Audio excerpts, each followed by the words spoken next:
कब्ज़ एक ऐसी बीमारी है, अगर इसका इलाज ना किया जाए तो इसकी वजह से मुख्तलिफ़ बीमारियां लाहक हो सकती हैं। अगर आप चाहते हैं कि आपको इस ख़तरनाक बीमारी से निजात मिल जाए तो ये रेमेडी आपके लिए है। अस्सलाम वालेकुम, मैं हूँ आपकी शेफ़ रुबीना और आप देख रहे हैं मेरा यूट्यूब चैनल। उम्मीद करती हूँ सब बढ़िया होंगे। आज मैं हाज़िर हुई हूँ एक नई वीडियो के साथ और एक नए अंदाज के साथ।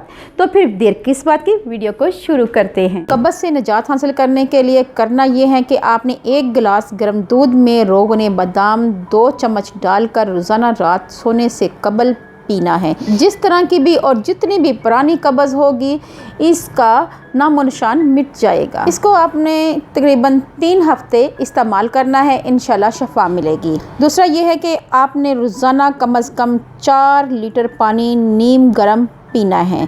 सुबह शाम पेट पर सरसों के तेल की मालिश करनी है। अगर किसी को रोगने बादाम पसंद नहीं है तो वो गर्म दूध में देसी घी का 1 चमचा मिलाकर पिए, इंशाल्लाह शफा मिलेगी। खरबूजा, तरबूज और पपीते का ज़्यादा से ज़्यादा इस्तेमाल करें, अमरूद का इस्तेमाल करें, सलाद का इस्तेमाल करें। आपने हफ्ते में 2 दफ़ा इस बोल का छिलका दूध में डालकर पीना है, नीम गर्म दूध में। ठीक है व्यूअर्स, क्योंकि हमारी नई नस्ल अमूमन लेट नाइट खाना खाती है, जिसकी वजह से उनकी मैदे का निज़ाम ठीक नहीं होता और उनको तज़ाबियत यानी कि एसिडिटी और मैदे की ख़राबी के मसलों से दो चार रहते हैं और खाने की रूटीन सेट नहीं होती, जिसकी वजह से उन कब्ज़ के मसले से दो चार होना पड़ता है। और बाज़ार के खाने और तली हुई चीज़ों से परहेज़ करें और खट्टी चीज़ों से भी परहेज़ करें। और मेरी आपसे हम्बल रिक्वेस्ट है, अगर आप मेरे चैनल पर नए आए हैं तो मेरे चैनल को कर लें जल्दी से सब्सक्राइब और मेरी इस वीडियो को ज़्यादा से ज़्यादा शेयर करें ताकि दूसरे भी लोग इससे मुस्तफ़ीद हो सकें।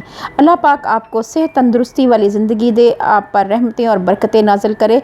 अपने और अपने प्यारों का ख्याल रखें, दुआओं में मुझे याद रखें। अल्लाह हाफ़िज़।